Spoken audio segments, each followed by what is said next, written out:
The whole town laughed the day the Duke announced he would marry the poorest woman anyone had ever seen. Some said he had lost his mind. Others whispered he was hiding a terrible secret. Even the priest looked confused. Because the woman standing beside him wasn't beautiful in the way rich ladies were expected to be. Her dress had been sewn and re-sewn so many times that the original fabric was almost impossible to recognize. Her hands carried scars from years of hard work. She never lifted her eyes when people stared. And yet Duke Nathaniel Blackwood looked at her as though she were the only person alive. Nobody understood why. Least of all, Emma. 3 weeks earlier, Emma had been sleeping inside an abandoned freight barn outside Red Creek. Winter had arrived early. The wind slipped through broken boards like icy knives, and every night she wrapped herself tighter in the same faded blanket her mother had stitched before she died. She owned nothing else. Not anymore. Her father had lost everything in a crooked poker game before dying of fever. The family ranch had been taken. The horses sold. Even the family Bible disappeared to pay debts. Emma had learned that poor people didn't just lose money. They lost their names. Nobody called her Miss Carter anymore. She was simply the beggar girl.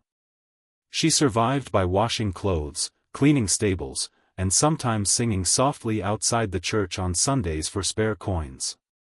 Most people looked away. Some tossed pennies. Others tossed insults. She accepted both without complaint. One freezing afternoon she found herself standing outside the Blackwood Ranch. Everyone in the territory knew the place. Thousands of acres. Hundreds of cattle. The biggest house west of the river. Its owner, Duke Nathaniel Blackwood, was unlike any wealthy man people had ever known. He rarely attended dances. Never gambled. Never drank enough to lose control. And despite every wealthy family's efforts, he refused every marriage proposal. The ladies of Red Creek competed for his attention like spring flowers reaching toward sunlight. He ignored them all. Emma had only come hoping for work. A servant answered. "We don't need anyone." She nodded politely. "I'm sorry to bother you." As she turned away, another voice stopped her. "What kind of work can you do?" Nathaniel stood on the porch. Tall. Quiet. His coat dusted with snow. His gray eyes studied her without judgment. "Anything," she answered. "I can cook, clean, mend clothes, care for horses." "You look exhausted." "I'll still work." Something in her answer made him pause. He noticed she hadn't asked for charity. Only work. "Come inside." The servants exchanged confused looks. Nobody questioned the Duke. Emma stepped into warmth she hadn't felt in months. The kitchen smelled of fresh bread. A fire crackled nearby. Her frozen hands trembled. Nathaniel noticed. He quietly handed her a cup of coffee. She hesitated. "I haven't earned this." "You don't have to earn kindness." Those words nearly broke her. No one had spoken gently to her in years. Over the following days, Emma worked harder than anyone in the household. She rose before sunrise. Fed horses. Cooked breakfast. Scrubbed floors until they shined. She never complained. Never asked for more. The servants slowly began respecting her. Even old Martha, the housekeeper, smiled one evening. "I've never seen anyone work so hard." Emma laughed softly. When you've had nothing, every chance feels precious. Nathaniel noticed everything. He saw how she secretly left extra bread for hungry children passing the ranch. How she repaired broken toys instead of throwing them away. How she stayed awake comforting an injured stable boy after he was kicked by a frightened horse. She expected nothing in return. One afternoon Nathaniel found her standing in the empty chapel on the property. She wasn't praying for herself. She whispered. Please keep everyone I love safe. Even if they've forgotten me. He quietly walked away before she noticed him. Something inside his heart shifted. Weeks passed. Then Red Creek prepared for the governor's annual charity ball. Every wealthy family attended. Nathaniel was expected to arrive with another noblewoman. Instead, he invited Emma. The entire ranch froze when they heard. Martha nearly dropped a tray. The charity ball? Emma stared in disbelief. I can't. You can. I don't belong there. Nathaniel smiled. Neither do most of the people attending. She laughed despite herself. I don't even own a dress. You will. The finest dressmaker in town spent 2 days creating a simple blue gown. Not covered in jewels. Not decorated with expensive lace. Just elegant enough to let Emma's quiet beauty breathe. When she entered the ballroom, silence spread. People didn't recognize her at first. Then whispers exploded.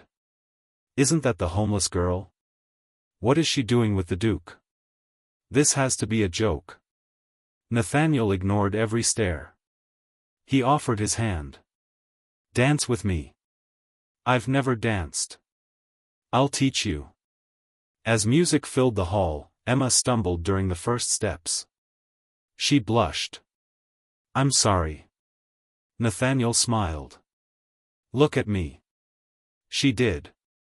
The rest of the room disappears. For the first time in years. It did.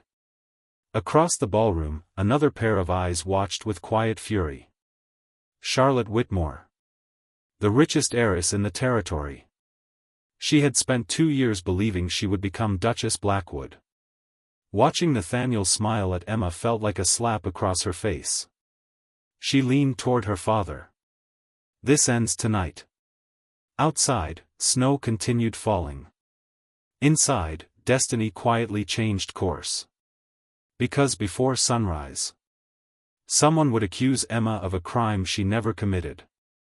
The music had barely ended when the sheriff walked into the ballroom. His boots echoed across the polished floor. Conversation died instantly. He removed his hat and looked directly at Emma. Miss Carter. I'm afraid I'll need you to come with me. Emma's smile disappeared. Nathaniel stepped between them. For what reason? The sheriff looked uncomfortable. A pearl necklace has been stolen from Mrs. Whitmore. Charlotte pressed a hand dramatically against her chest. It belonged to my grandmother. Several guests gasped. One woman whispered loudly enough for everyone to hear. Of course it was the beggar. Emma's face turned pale. I didn't take anything. Charlotte folded her arms. Then you won't mind if your belongings are searched. Emma looked down. She owned almost nothing. A small cloth bag had been left in the servant's room. The sheriff opened it. Inside lay a loaf of bread, a worn Bible, and the missing necklace. A wave of shocked voices swept through the ballroom. Emma stared in disbelief. No. Her voice trembled. I've never seen that before. Charlotte looked almost satisfied. How tragic. We trusted the wrong woman. Nathaniel never took his eyes off Emma. Did you steal it?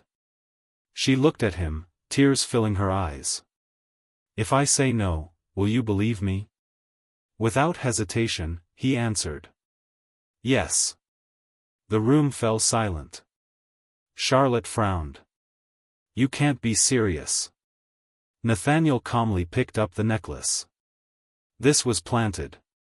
The sheriff sighed. Your Grace, the evidence. I know this woman. You've known her only weeks. I've known enough. Emma felt tears slipping down her cheeks. No one had ever believed her before. Not once. The sheriff lowered his voice. I'm sorry, Your Grace, but I have to follow the law. Nathaniel nodded. Then investigate properly. Emma spent the night in the small jail at Red Creek. It was cold. Lonely. She didn't cry because of the cell. She cried because she feared Nathaniel would lose everything by defending her. The next morning he arrived carrying breakfast. "You shouldn't be here. I wanted to see how my friend was doing." She looked away. "You should stop helping me." "Why?" "People already think you're a fool." He smiled. "They've thought that for years." She almost laughed. Almost. Nathaniel sat quietly outside the bars. "When I was 12, he said softly, my father told me that wealth reveals character." Emma listened. "I believed him. And now? I think poverty reveals it even more." She looked at him with wet eyes. "You deserve someone from your world." "My world has never made me happy." Before she could answer, the sheriff returned. His expression had changed. The stable boy saw someone entering the servants' quarters. Charlotte's smile faded when she heard. It wasn't Emma. The boy described a woman wearing emerald gloves. Only one lady at the ball had worn emerald gloves. Charlotte Whitmore. Her father immediately denied everything. "This is absurd." But another servant stepped forward. "I saw Miss Whitmore near Emma's room." Then another. And another. The lies unraveled quickly. Charlotte finally exploded. She was supposed to disappear. The entire room froze. "I spent 2 years waiting for him to choose me." She pointed toward Emma. "And he throws everything away for her?" Nathaniel's face remained calm. "You destroyed your own future." Charlotte burst into tears as the sheriff escorted her away. Emma was released that afternoon. She expected Nathaniel to simply return home. Instead, he asked quietly, "Would you ride with me?" They rode beyond the ranch until the hills overlooked the valley. The sunset painted everything gold. Nathaniel finally spoke. "You asked me once why I trusted you." Emma nodded. "I never answered." He looked across the land. 5 years ago, I lost my younger sister." Emma's heart tightened. She was gentle. Kind. She believed everyone deserved another chance. His voice grew quieter. "She died helping strangers trapped in a flood." Emma reached for his hand without thinking. "I'm so sorry." Nathaniel smiled sadly. "The first day you arrived, you reminded me of her." Emma slowly pulled her hand back. His next words stopped her. But only at first. She looked up. "Now." His eyes met hers. "You remind me of the future." Her breath caught. Neither of them spoke again during the ride home. Neither needed to. Love had arrived quietly. But love is rarely allowed to bloom without someone trying to destroy it. 3 days later, a rider appeared carrying a sealed letter from the state capitol. It contained one sentence that would change everything. If the Duke marries beneath his station, he loses his title. The news spread across Red Creek before sunset. By morning, everyone knew. The Duke had a choice. Keep his title. Or keep Emma. The town didn't wait long to offer advice. Any sensible man knows what to do. A title lasts forever. A poor girl isn't worth a fortune. Emma heard every word. She smiled politely whenever someone passed. But every cruel whisper settled deeper into her heart. That evening she packed the few things she owned. Martha caught her folding the blue dress into a small bundle. "Where are you going?" Emma forced a smile. "Home. This is your home." "It shouldn't be." She looked toward the window where Nathaniel was speaking with ranch hands. "He spent his whole life building something honorable. I won't be the reason he loses it." Before sunrise she slipped away. No goodbye. No letter. Just empty footsteps disappearing into the prairie. Nathaniel found her room empty. At first he stood perfectly still. Then he noticed something on the table. The blue ribbon she had worn at the charity ball.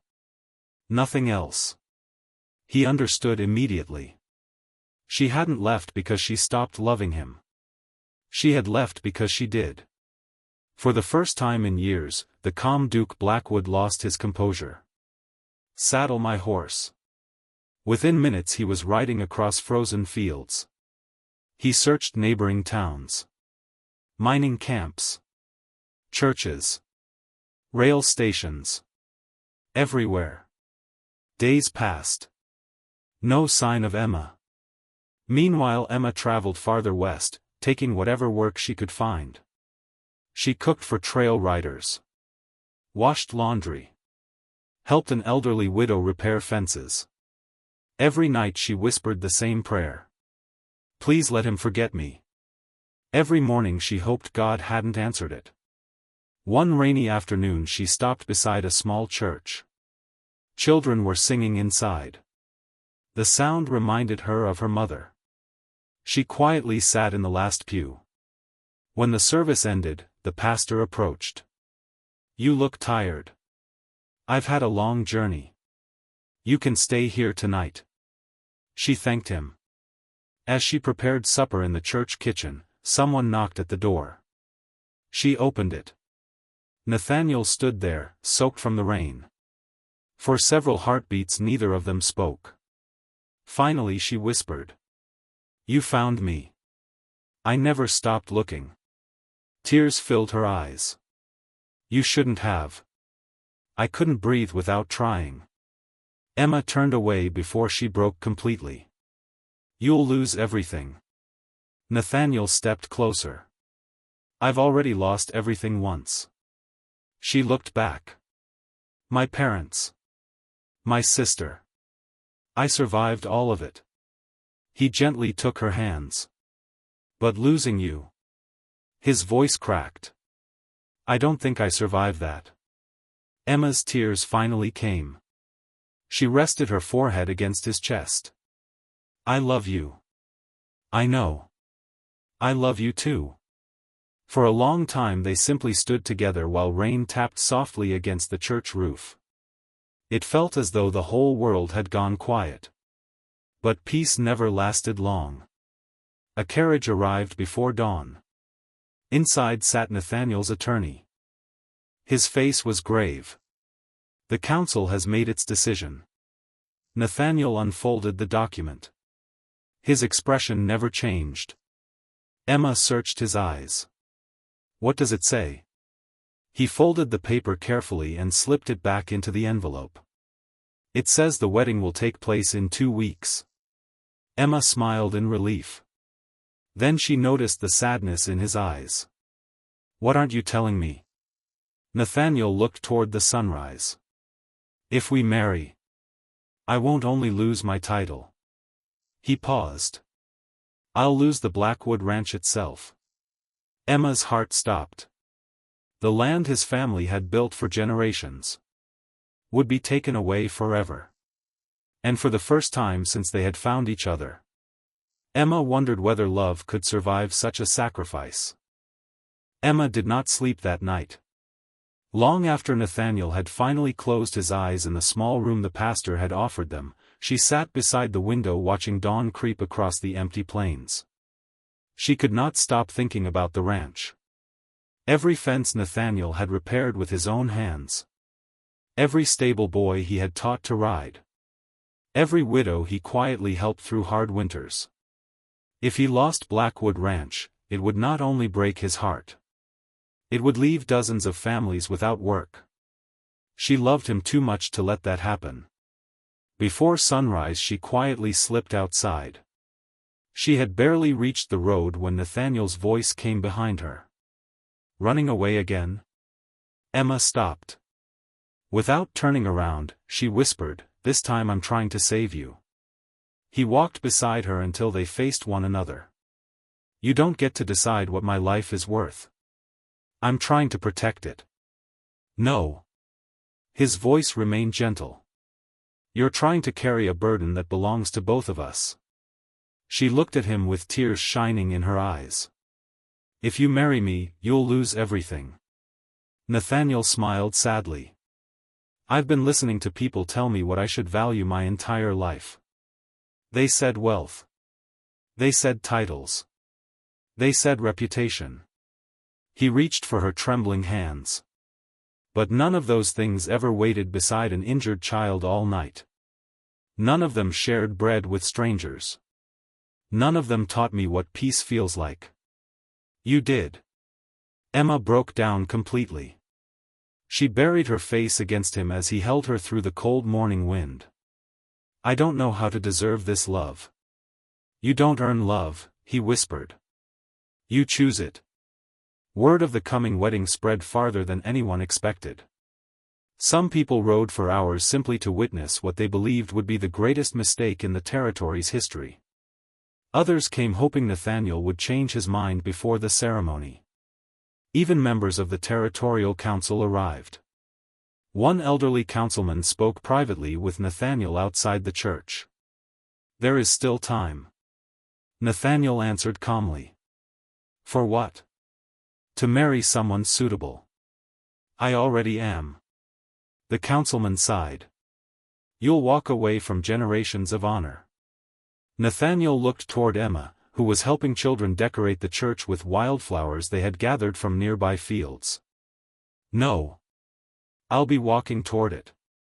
The old man had no reply.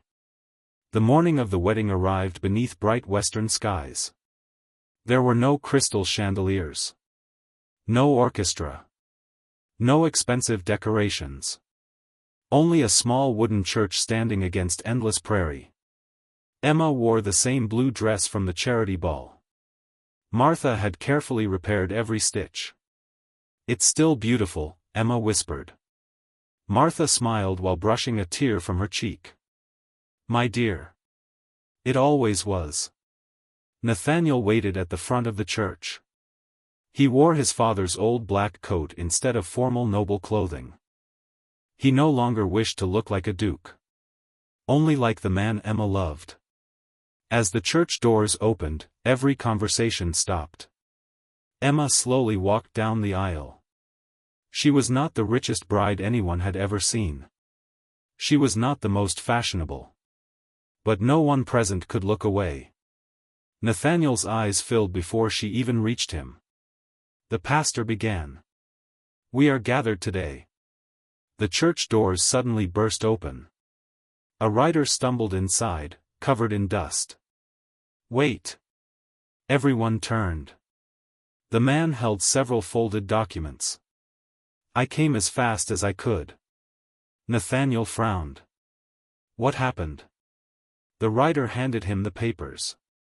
They found your father's original will. Nathaniel stared in confusion. My father's will? It was hidden inside the old courthouse records. The attorney quickly unfolded the pages. As he read, disbelief spread across his face. Then he looked up. The ranch. He swallowed hard. Was never connected to the title. Silence. The council made an incorrect ruling. Nathaniel looked stunned. The property belongs to the Blackwood family regardless of noble status. Another page was unfolded. The title can be surrendered. But the ranch remains yours. The church remained perfectly still. The council members exchanged embarrassed glances.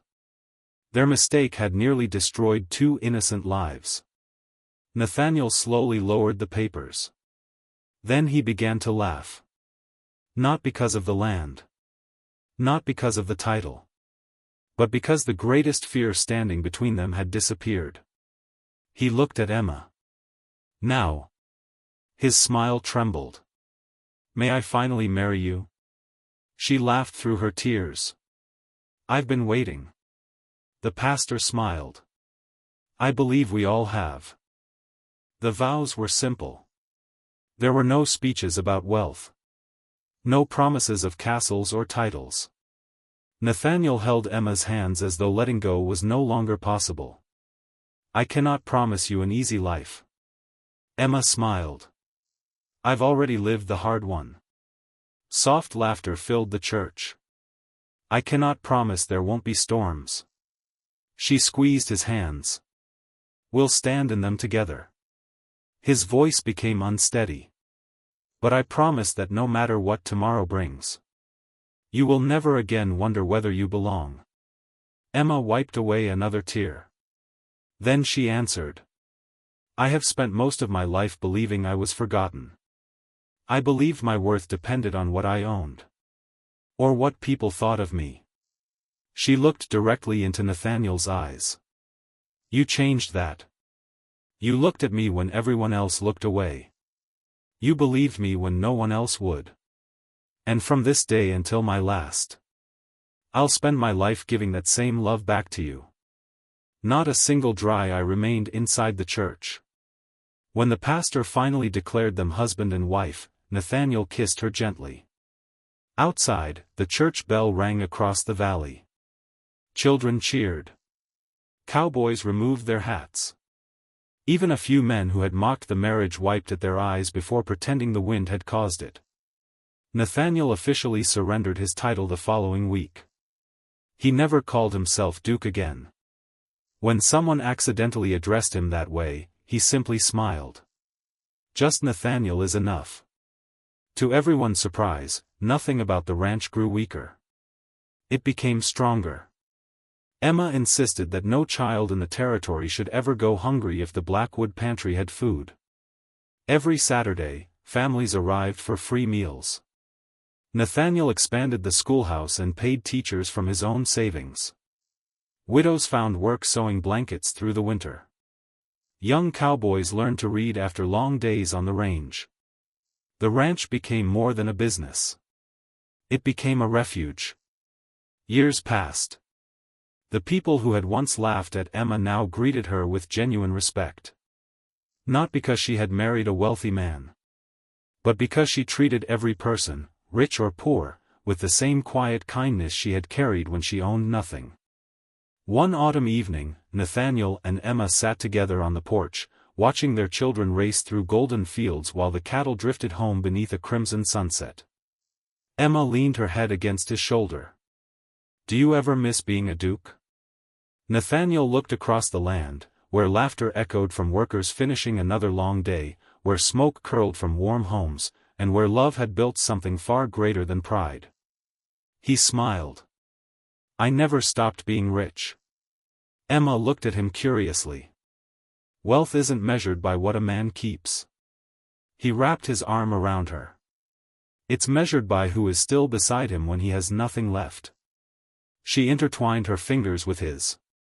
"You chose me when I had nothing." Nathaniel kissed her forehead. "No. I chose the woman who had everything that truly mattered." As the sun disappeared beyond the western horizon, the wind carried the sound of children's laughter across the prairie. Long after titles had been forgotten. Long after gossip had turned into admiration. People still told the story of the mysterious duke who shocked an entire territory by marrying the poorest woman anyone knew. Most believed the miracle happened on their wedding day. But those who truly knew them understood the truth. The miracle had happened much earlier. It began the moment one lonely man opened his heart to a woman the world had already decided was worth nothing. And because he saw her value before anyone else did, generations that followed inherited something far greater than land, fortune, or noble blood. They inherited a family built on mercy, courage, and a love that refused to measure people by what they possessed, but by the goodness they carried within their hearts.